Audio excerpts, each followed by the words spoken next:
પાડો પાડો તાલી પાડો.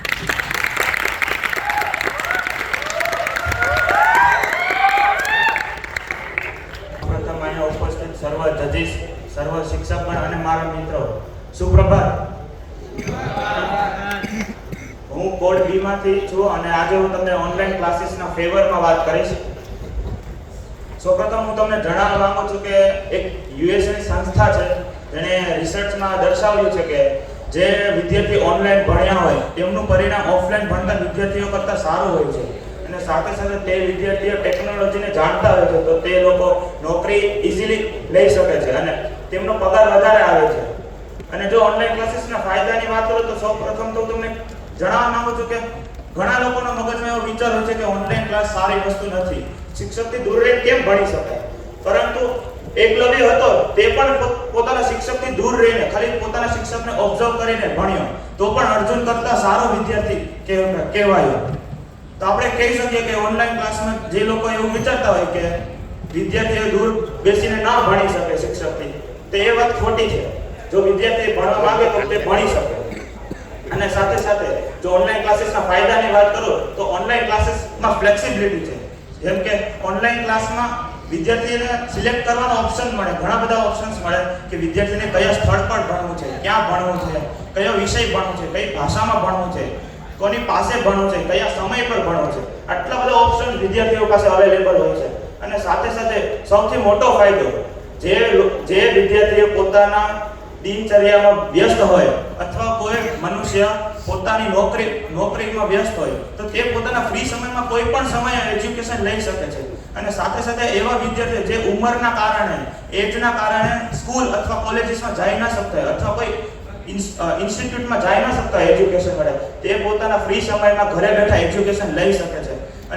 અને તેઓ પાસે હક હોય કે તે લોકો ડિસાઈડ કરી શકે કે તે કેટલા ટાઈમ સુધી ભણવા માંગે છે. તો આ તો વાત છે ફ્લેક્સિબિલિટીની. જો આગળ વધતા આપણે વાત કરીએ તો ઓનલાઈન ક્લાસીસમાં ઈઝ છે, એક સરળતા છે. ઘણા લોકોના મગજમાં એવું હોય કે ઓનલાઈન ક્લાસ ખૂબ જ મોંઘો હોય છે, એક્સપેન્સિવ હોય છે, પણ એવું હોતું નથી. ઓનલાઈન ક્લાસ માટે કોઈ મોંઘા ઉપકરણો અથવા ઇન્ટરનેટની જરૂર પડતી નથી. એક સાદો સ્માર્ટફોન અને સસ્તું ઇન્ટરનેટ હોય તો કોઈ પણ સ્થળે કોઈ બી વ્યક્તિ ઇઝીલી ઓનલાઈન એજ્યુકેશન દ્વારા એજ્યુકેશન લઈ શકે છે. અને સાથે સાથે જો ઓનલાઈન એજ્યુકેશન વિદ્યાર્થી લેતો હોય તો એમાં વિદ્યાર્થીને ઘણા બધા ઓપ્શન્સ મળે છે, વિડીયોઝ મળે છે, પીડીએફ મળે છે, ફાઇલ્સ મળે છે અને એનિમેશન વિડીયોઝ પણ મળે છે. તે ડાઉનલોડ કરીને ફ્રી સમયમાં એ વારંવાર જોઈ શકે છે, વારંવાર રિવિઝન કરી શકે. અને જો વિદ્યાર્થી આ બધું નાના છોકરા હોય તે લોકોને તકલીફ પડે કે બધાના મગજમાં એવો વિચાર હોય કે નાના છોકરાઓને કેમ ફોનની પાસે બેસાડવા, કેમ કોમ્પ્યુટરની પાસે બેસાડવા, બેસી એક ધારા બેસી ના શકે.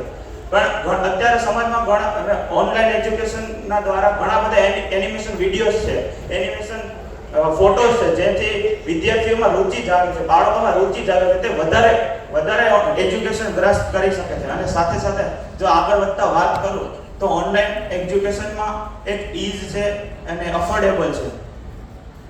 ઓનલાઈન એજ્યુકેશન માટે કોઈ બી વિદ્યાર્થીને બહુ બધી બુક્સની જરૂર પડતી નથી. તે બધા ડોક્યુમેન્ટ્સ, બધા સબ્જેક્ટ્સની બુક્સ પોતાના ઉપકરણોમાં ડાઉનલોડ કરી શકે છે, સેવ કરી શકે છે. જેમ કે મેં આગળ કીધું, વારંવાર રિવાઇઝ કરવા માટે તે પોતાના ઉપકરણોનો યુઝ કરી શકે છે. અને તેથી તે વિદ્યાર્થીઓની સંસાધનોની બચત થાય છે. અને સાથે સાથે વિદ્યાર્થીઓને સ્કૂલ અથવા કોલેજ આવવા જવાનો સમય બચે છે. અને સાથે સાથે ટ્રાન્સપોર્ટેશનનો ખર્ચ બચે છે.